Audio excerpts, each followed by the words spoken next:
Amos പ്രവാചകന്റെ പുസ്തകം 7-ാം അധ്യായം. ദർശനങ്ങൾ. ദൈവമായ കർത്താവ് എനിക്കൊരു ദർശനം നൽകി. രാജവിഹിതമായ പുല്ല് അരിഞ്ഞതിന് ശേഷം അത് വീണ്ടും മുളച്ചു തുടങ്ങിയപ്പോൾ അവിടുന്ന് ഇതാ വെട്ടുക്കിളികളെ സൃഷ്ടിക്കുന്നു. അവ നാട്ടിലുള്ള പുല്ലെല്ലാം തിന്നൊടുക്കിയപ്പോൾ ഞാൻ പറഞ്ഞു, ദൈവമായ കർത്താവേ, മാപ്പ് നൽകുക, ഞാൻ യാചിക്കുന്നു. യാക്കോബിൻ എങ്ങനെ നിലനിൽക്കാനാവും? അവൻ തീരെ ചെറിയവനല്ലേ? കർത്താവ് അതിനെക്കുറിച്ച് അനുതപിച്ചു. ഒരിക്കലും അത് സംഭവിക്കുകയില്ലെന്ന് അവിടുന്ന് അരുളി ചെയ്തു. ദൈവമായ കർത്താവ് എനിക്കൊരു ദർശനം നൽകി. ഇതാ അവിടുന്ന് അഗ്നി അയച്ച് ശിക്ഷിക്കാൻ ഒരുങ്ങുന്നു. അഗ്നി അഗാധങ്ങളെ വിഴുങ്ങിയിട്ട് ഭൂമിയെ ദഹിപ്പിക്കുവാൻ തുടങ്ങി. അപ്പോൾ ഞാൻ പറഞ്ഞു, ദൈവമായ കർത്താവെ, മതിയാക്കുക. ഞാൻ യാചിക്കുന്നു. യാക്കോബ് എങ്ങനെ നിലനിൽക്കും? അവൻ തീരെ ചെറിയവനല്ലേ? കർത്താവ് അതിനെക്കുറിച്ച് അനുതപിച്ചു. ഒരിക്കലും അത് സംഭവിക്കുകയില്ല. ദൈവമായ കർത്താവ് അരുളി ചെയ്തു.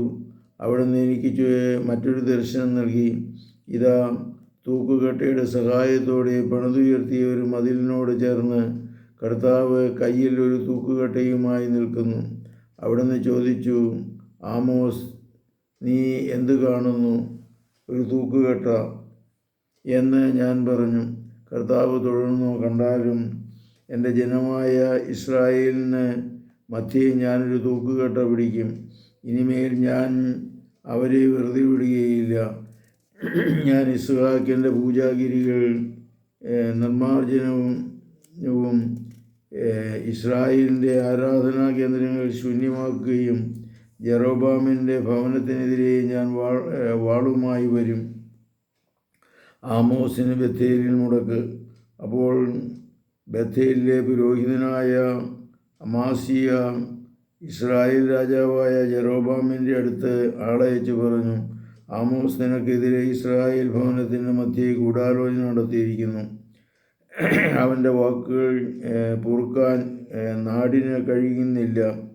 കാരണം ജെറോബാം വാളിനിരയാകും. ഇസ്രായേൽ സ്വന്തം നാട്ടിൽ നിന്ന് പ്രവാസത്തിലേക്ക് പോകും എന്ന് ആമോസ് പറയുന്നു.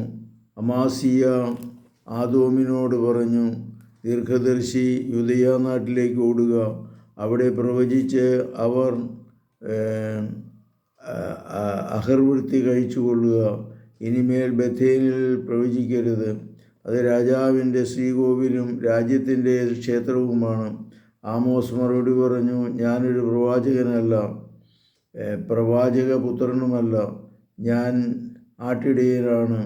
സിക്കമോർ മരം വെട്ടിയൊരുക്കുക ആയിരുന്നു എൻ്റെ ജോലി. ആടുമേയ്ച്ച് തന്നെ എന്നെ വിളിച്ച് കർത്താവ് അരുളി ചെയ്തു, എൻ്റെ ദൈവമായ ഇസ്രായേലിനെ ചെന്ന് പ്രവചിക്കുക. ഇതിനാൽ ഇപ്പോൾ കർത്താവിൻ്റെ വാക്ക് കേൾക്കുക. ഇസ്രായേലിനെതിരെ പ്രവചിക്കരുതെന്നും ഇസ്രായേലിൻ്റെ ഭവനത്തിനെതിരെ പ്രസംഗിക്കരുതെന്നും നീ പറയുന്നു. അതിനാൽ കർത്താവ് അരുളി ചെയ്യുന്നു, നിൻ്റെ ഭാര്യ നഗരത്തിൽ വേശ്യയായിത്തീരും. നിൻ്റെ പുത്രന്മാരും പുത്രികളും വാളിനിരയാവും. നിൻ്റെ ഭൂമി അളന്നു പങ്കിടും.